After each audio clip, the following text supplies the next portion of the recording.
Hola a todos y bienvenidos a este tercer video donde veremos las unidades de medida de la información. Esto nos ayudará a saber cuánto pesan los archivos, cuánto espacio disponemos en los medios de almacenamiento y cuánto nos brindan gratuitamente los servicios en la nube. En la lección anterior vimos que el archivo es la unidad básica de información. Es decir, todo lo que está almacenado en una computadora tiene formato de archivo. Pero ¿qué características tienen esos archivos? Por un lado, el nombre o identificador, que está formado por dos partes separadas por un punto. La última parte es una extensión formada por 3 o 4 letras que nos permite identificar el tipo de archivo del que se trata. Justamente, ese tipo o formato puede ser formato de texto, audio, video o imagen. Y dentro de estas categorías podría haber distintas codificaciones. Por otro lado, el icono o dibujo asociado, que también tendrá que ver con la extensión y por lo tanto con el tipo de archivo del que se trate. Por otro lado, la ruta o posición, es decir, la carpeta donde se encuentra dentro de la unidad donde esté almacenado. Finalmente, su tamaño o peso.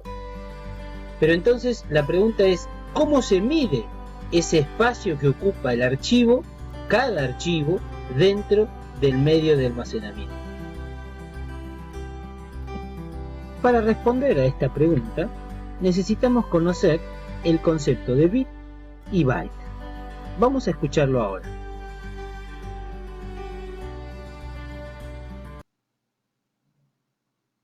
Bit es el acrónimo de Binary Digit o dígito binario.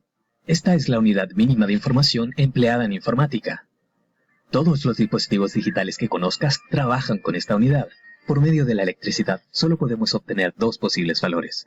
El primero, cuando hay ausencia de electricidad, y el segundo, cuando la corriente fluye por un circuito. Por esta misma razón, un bit tiene dos posibles valores, 1 o 0, encendido o apagado, verdadero o falso, o como quieras interpretarlo.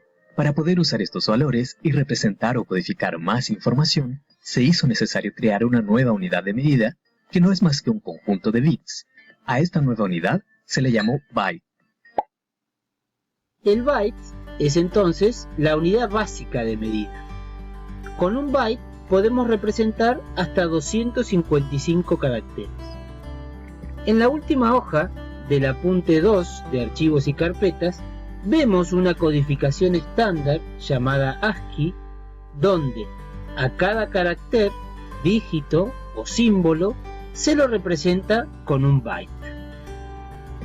Entonces, si nosotros queremos representar, por ejemplo, en un archivo de texto, la palabra COVID-19, necesitaríamos 7 bytes, 5 para cada uno de los caracteres y 2 para los números. Cada uno de estos bytes, como quedó dicho, está formado por 8 bits. Para medir espacios o lugares de almacenamiento más grandes, tenemos otras medidas a partir de la unidad base que es el byte. Tenemos así el kilobyte, megabyte, gigabyte, terabyte, petabyte, exabyte, zettabyte y yottabyte. Pueden ver ustedes aquí cuál es la sigla con la que se representa y también qué tamaño aproximado en cantidad de bytes eso ocupa. Piensen ustedes, por ejemplo, que el prefijo kilo nosotros lo usamos para representar, por ejemplo, 1000 gramos cuando decimos kilogramo. De la misma manera, el kilobyte es aproximadamente 1000 bytes, o el megabyte es aproximadamente 1.000.000 de bytes. Con todas estas medidas, nosotros podemos medir nuestros espacios de almacenamiento, así como también el tamaño de nuestros archivos. ¿Cuánto espacio tienen los medios de almacenamiento? Bueno, este dato es muy cambiante, es muy dinámico pero veamos algunos valores de referencia. Por ejemplo, un pendrive o una tarjeta SD o una memory stick pueden tener 4, 8, 16 o hasta 128 GB.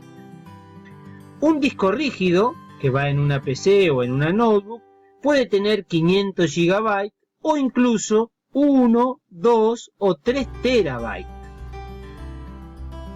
Las unidades ópticas, por ejemplo el CD, tiene 650 MB o un DVD puede tener 4 GB. En cambio, los nuevos discos SSD que se comercializan hasta el momento pueden tener 120, 240 o 480 GB. A pesar de que son más modernos, se comercializan ahora de tamaños menores debido a su costo elevado. ¿Y cuánto espacio ocupan los archivos? Bueno, esto depende, por supuesto, de cada uno, pero como referencia veamos algunos ejemplos. El apunte que ustedes recibieron, el apunte 2, el archivo apunte2.pdf, tiene, por ejemplo, 600 kilobytes. El video de la primera lección que ustedes recibieron tiene 100 megabytes. Una foto que podemos sacar con nuestro celular puede tener aproximadamente entre 3 y 20 megabytes. Un tema musical que podemos descargar de internet podría tener, por ejemplo, entre 2 y 10 megabytes. Si miramos un disco donde está el Windows 10 recién instalado, el espacio ocupado es aproximadamente 30 GB. Una película, en cambio, puede llegar a tener varios gigabytes de tamaño. Por supuesto que son valores de referencia, pero al menos esto nos viene bien para empezar a tener una noción de qué cantidad de información nosotros podemos almacenar en los medios de almacenamiento actuales. Y finalmente nos preguntamos cuánto espacio, sin costo, en forma gratuita, nos brindan los servicios de almacenamiento en la nube. Por un lado tenemos a Dropbox, que nos brinda 2 GB, OneDrive 5 GB, Google Drive y Mega 15 GB de almacenamiento gratuito. Por ejemplo, si yo tengo una cuenta de Gmail, Google Drive asociado a esa cuenta me permitirá guardar 15 GB de datos. Si tuviera una cuenta de Hotmail o de Outlook, voy a tener 5 GB de almacenamiento gratuito asociado con esa cuenta. En resumen, en esta lección hemos visto cuánto espacio ocupan los archivos, cuánto espacio tenemos en los medios de almacenamiento y cuánto espacio nos brindan los servicios en la nube. Por supuesto que el objetivo de la lección no es que aprendan las unidades de memoria o que puedan hacer cálculos con ellas, pero sí que sepan cada vez que necesitemos guardar fotos, videos o archivos de documentos de texto, que sepamos dónde los podemos almacenar, cuánto espacio disponemos libre, por ejemplo, en nuestros medios de almacenamiento, y de esa forma que los podamos administrar de la mejor manera.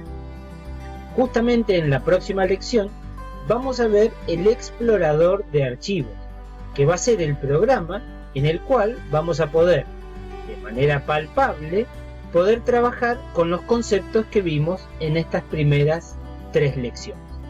Así que los saludo y nos estaremos encontrando en la próxima lección.